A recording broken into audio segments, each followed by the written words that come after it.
Kilo Charlie 9 Victor Kilo Victor. VKV. You know what? I'm going to switch. Give me a moment here. I'm going to switch to another set of speakers, and I have to do this because right now I'm going through the computer, and I want to shut it down, and I'm going to momentarily put you out on the radio speaker, which is actually a lot more pleasant to my ear in terms of the audio range, and I'll be able to hear you much better. W3JMD. Roger, roger. I think we worked before. Good morning. Mike here, November 2 Lily. Good morning, Mike. Yeah, this is Jim down towards Louisville. Okay, George, I'm on my radio speaker. It's not a shabby speaker. It's a good speaker, but it's tailored for audio. Tailored for audio. It's tailored for the voice range, and it makes it much more pleasant than this wide range crap that I have in front of me for listening to music that I was going through before. Roger, roger. Well, better be tailored for audio than tailored for video, I guess. That's why I was like laughing when they said tailored for audio. What's the matter with me? I gotta know respect. You get those helixes in your eyes when you watch video. Oh, shoot, my dad used to sing that song to me all the time. What's the matter with you? Gotta know respect. That's just them aliens. Yeah, we've been coughing the mail on you guys on SDRs in New York and Michigan and Pennsylvania. Is that you, Frank? Yep, that's a me. That's a me. You gotta know respect. What's that? You gotta know respect. Oh, I got no respect. Why I no got no respect?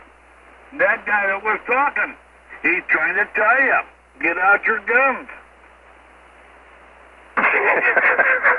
VKV, what's your name again?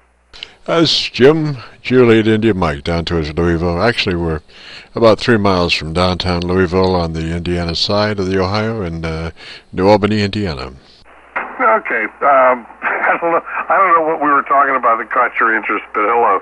And Frank, hello to you. Always welcome here, Frank. Always enjoy listening and talking with you. Oh, that's good, Jim. Yeah, I kind of sit here and listen a lot.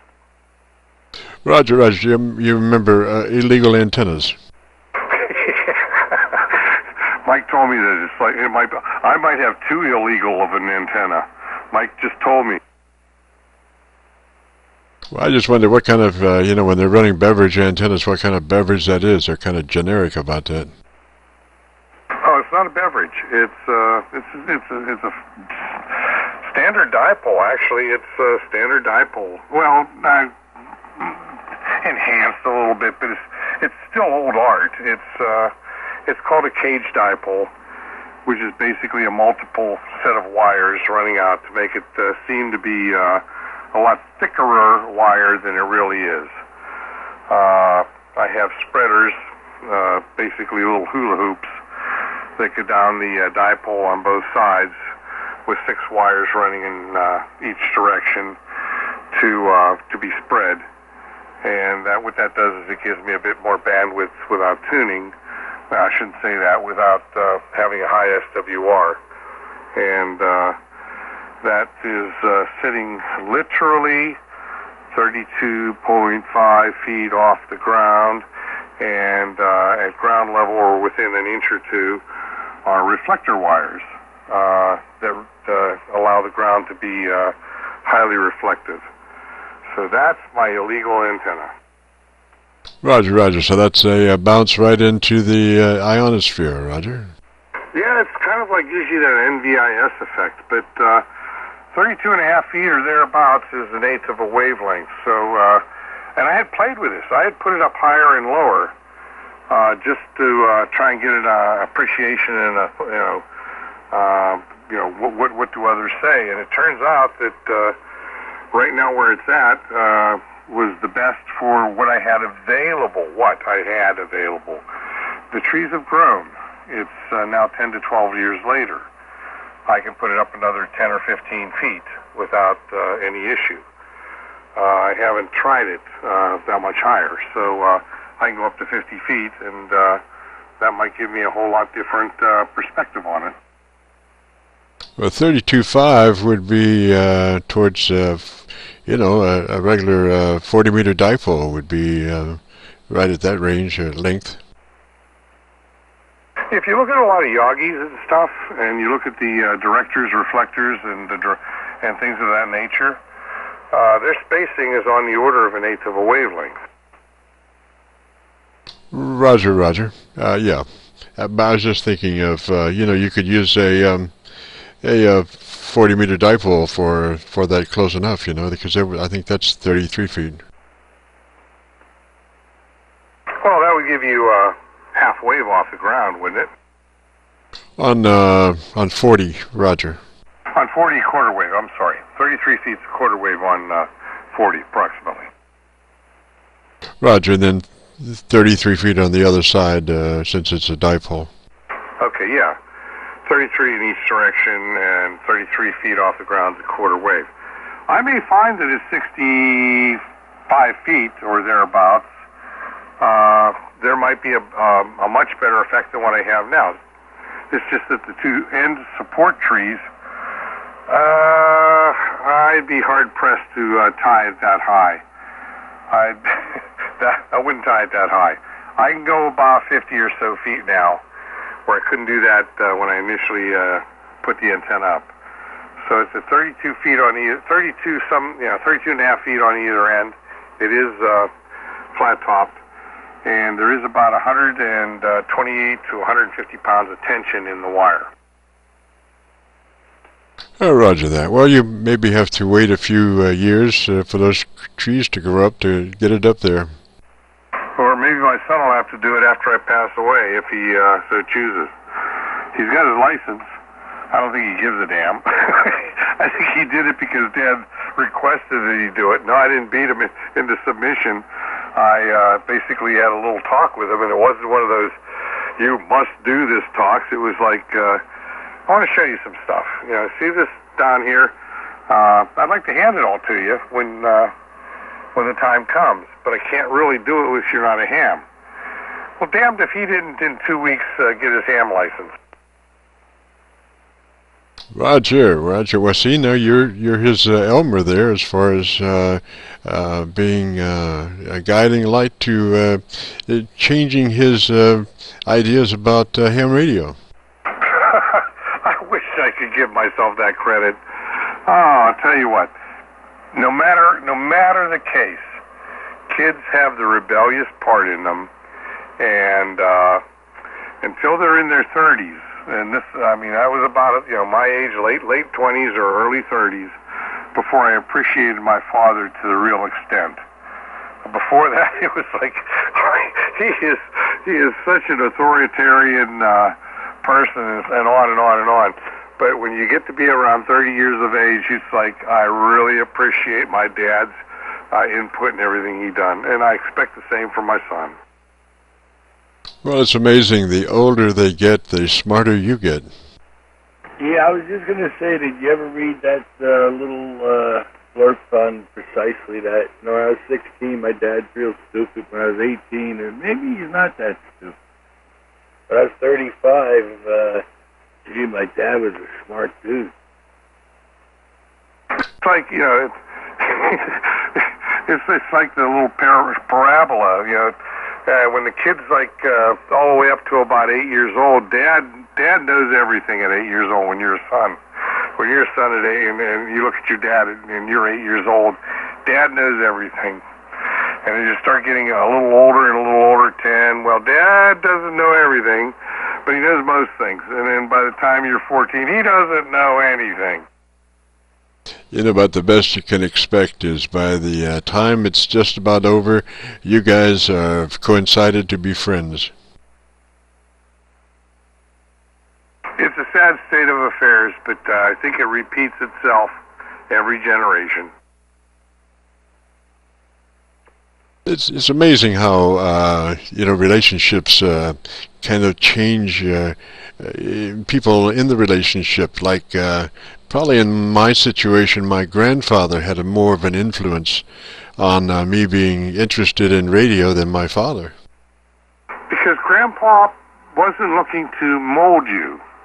Grandpa was just enjoying your company and having a good time with you. And you sensed that. And as such, in his own way, he imparted more to you. Well, you know, my grandfather met Marconi, and my grandfather was an amateur before there was amateurs, before there was an FCC. He was a CW kind of guy, you know, and he came to live with me when I was 6. And he had all these big tubes and stuff, and I never knew. He never ran an amateur radio station when he lived with us, but he did have all these treasure troves of equipment. And he had this little glass house that was built out of like doors, window doors, you know. And every once in a while he'd have to go in there to get something, and I'd be right there, and he'd always toss me something like you know, headset or earphones or microphones or stuff, you know, and I always you know, would play with that stuff for months at a time, you know. You know what was going on there? There's another dimension that you're missing. In other words, he didn't turn his son into a ham, but he turned his grandson into a ham so he could harass his father with his new hobby. Aye, aye. Roger, Roger.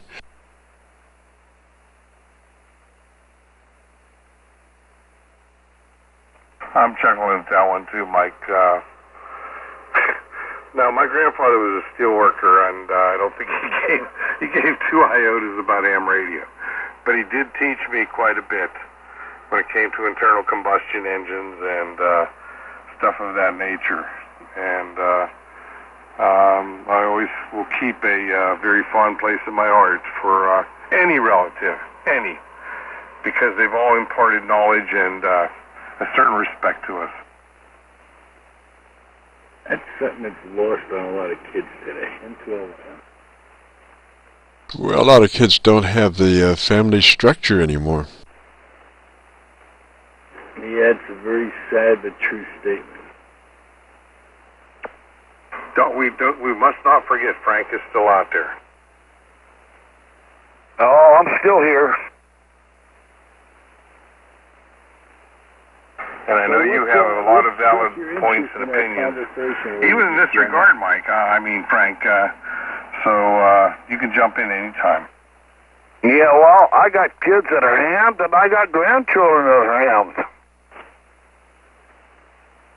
I've yet to get some grandchildren. That's probably going to come up soon. Well, I got to talk to number one son. Number one son is, haven't seen him in a while. But I'm imploring him to come to his younger brother's graduation from high school, and he's basically tentatively agreed, so we can all sit down and have a nice get-together powwow. You just want to buy more 120, I feel. A what? You just want to buy more 120. Buy more 120. Oh, yeah, one more. I do have to find another 120. One bottle. Is that Mike up there cutting off his last words? He could be, because he's on an SDR and he's running through a computer. No, I shouldn't be. I'm fast skiing. Maybe that's it. Roger, yeah, I think last time I spoke with you guys, Mike was running that spacebar on, spacebar off. No, I got a micro switch hooked up to a USB to serial cable. That's how I key the radios. Oh, Roger. The shacks on here down the hole. Roger.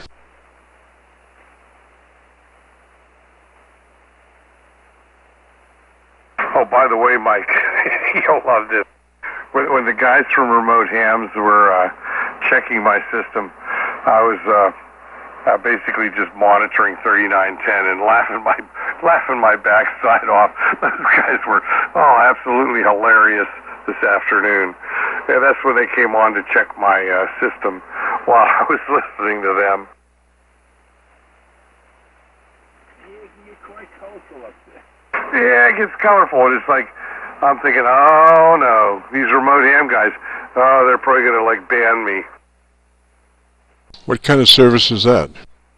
It's a complete remote link. It allows, okay, say we've got some hams that are presently in situations where their antennas are compromised or they can't put them up, and that have been a long time in the past members of a group.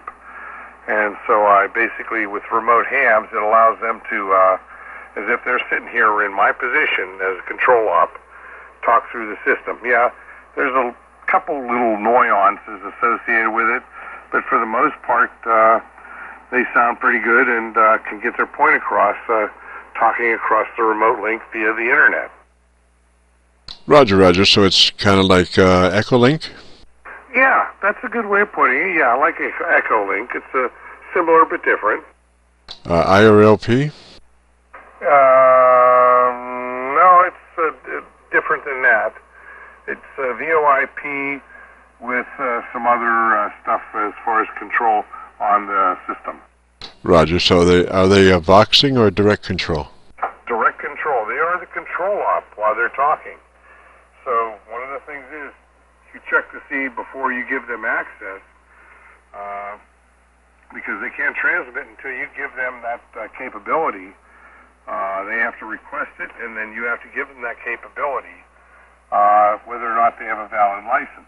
And anybody that uses remote hams has to basically email a copy of what is considered a valid copy of their present license. And there's certain formats it has to be in, so it has to come directly from the FCC site. If they do that and everything is copacetic, then you give them transmit privileges, and they can get on and talk. Wow, that's neat. And it's called Remote Hams, and a friend who I guess talks with at least one of the moderators / developers must have said something in my behalf, because they did some work to make sure my rig was operational to a good extent, and quite appreciative. I got the new software this morning. Roger, so they interrogated your capabilities through remote control? Well, they came in to see what their software modification would allow, and the guy wrote me a note saying that they need to do a little more work on the filter selection, and that he's already got the change in, and I should be getting a message in the next few days with the update again, which is way cool. I didn't ask them to do this. This is them just being nice hams. Roger, so you are obviously a beta test station. That's fine with me, because it's allowing some guys that we love listening to, enjoy listening to, get back on the air again, and they're the control ops. You know, I just sit back and let them control the radio. Roger. How new is that system? It's not as new as most people think, but it's not advertised, so a lot of people don't know about it. It dates back to around 2008 or 9. Roger, and it would be similar to somebody's remote control of their own station, Roger? A lot of people use it specifically for that, and don't allow any other external operation, which means that they then can link from any remote location back to their computer, back to their rig, through their home computer, and it's a lot cheaper than buying those special boxes.